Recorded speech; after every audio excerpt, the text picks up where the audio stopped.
You know what they say, what happens in Vegas stays in Vegas. Well, not on my watch.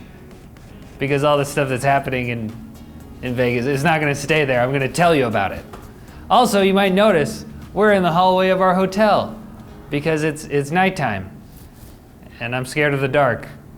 Now, CES proper hasn't started yet, but a bunch of pre-CES news came out already, so let's get started. Samsung has kicked off the product announcements with 3 new monitors, and I'll talk about them in order from least to most interesting, to me. The first is the UR59C, a 32-inch curved 4K with a 2500:1 contrast ratio and support for up to 1 billion colors. That's a lot, but I thought we were done with curved 16:9 monitors. Apparently we're not. The second is the CRG9, a curved 49-inch super ultra-wide display with a resolution of 5120 by 1440, aka a 32:9 aspect ratio, and a 120 Hz refresh rate that's also compatible with HDR10 and FreeSync 2. And the third is the Space Monitor. Wow, this one's actually got a name and not just a numerical designation. That's nice. And it's so called because it can fold flat against the wall to reclaim more desk space, or lean forward to get closer to your eyeballs. The screen can even rest on the desk, which would be cool as a touchscreen Surface Studio type display, but I haven't seen anything about it having a touchscreen. But who knows? Samsung has a whole week left. Maybe they can add it before Friday.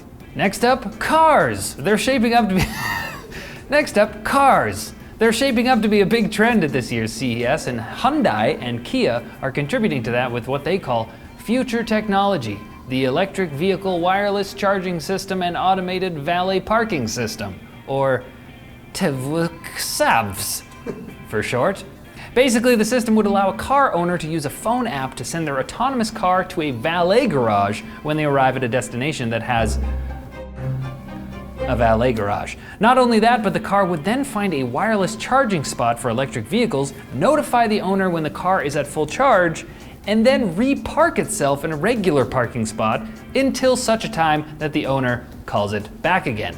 This may seem a little far-fetched, but it's not actually the weirdest car-related thing at CES, or even from Kia. The company also has a prototype system called the Real-Time Emotion Adaptive Driving System, or READ, a much better algorithm, a much better acronym.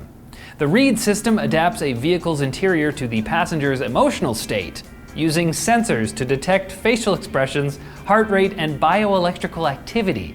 It then can vibrate the seats to match the music, provide massages, and make you forget all about that horrible press conference you had to attend just now at CES.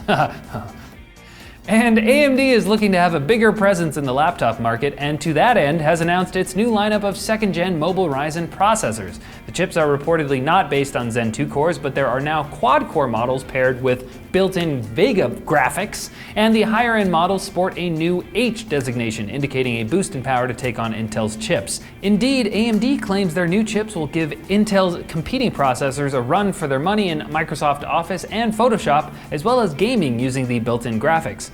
AMD's chips will be found in a number of laptops this coming year from Asus, Dell, HP, Lenovo, and more, but the other big news is that AMD chips will be in Chromebooks for the first time. Well, I mean, it's big news for AMD. Chromebooks, guys! AMD's in Chromebooks! Wow. Now it's time for Quick Bits, brought to you by Seasonic. Yeah, the power supply guys. A lot of people overlook power supplies, but they're really the beating heart of every gaming PC. And just like a strong heart will keep your blood pumping, the outstanding performance and efficiency of Seasonic's power supplies will keep your PC running like an Olympic athlete. Not literally, like if it was a computer, the athlete. These guys have been making power supplies since the 1980s. They know what they're doing. So if you need a new PSU for your next build or upgrade, check out Seasonic at the link below. On to the Quick Bits. Alexa and Google Assistant are being baked into everything from headphones to refrigerators, so why should your bathroom get ignored? That's right, Kohler is on the same page. They're showing off a smart bathroom setup featuring a smart mirror, smart bathtub, and yep, the new Me 2.0 intelligent toilet. So you can say, Alexa, flush my dookie. But why stop at smart toilets? Whirlpool has announced it will be adding Wear OS smartwatch support for its existing smart appliances, so you can control your oven or laundry machine from your wrist. That's kind of dumb, but actually kind of cool.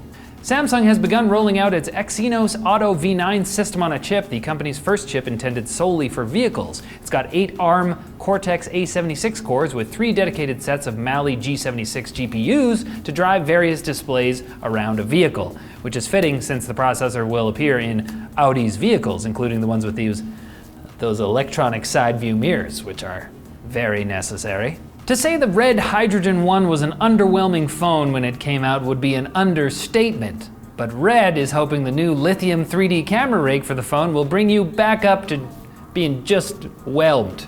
From underwhelmed to... The rig uses the Hydrogen One as its controller rather than a headset. I mean, who knows, maybe this will actually make the phone useful for like 3 people. Ooh, that was rude.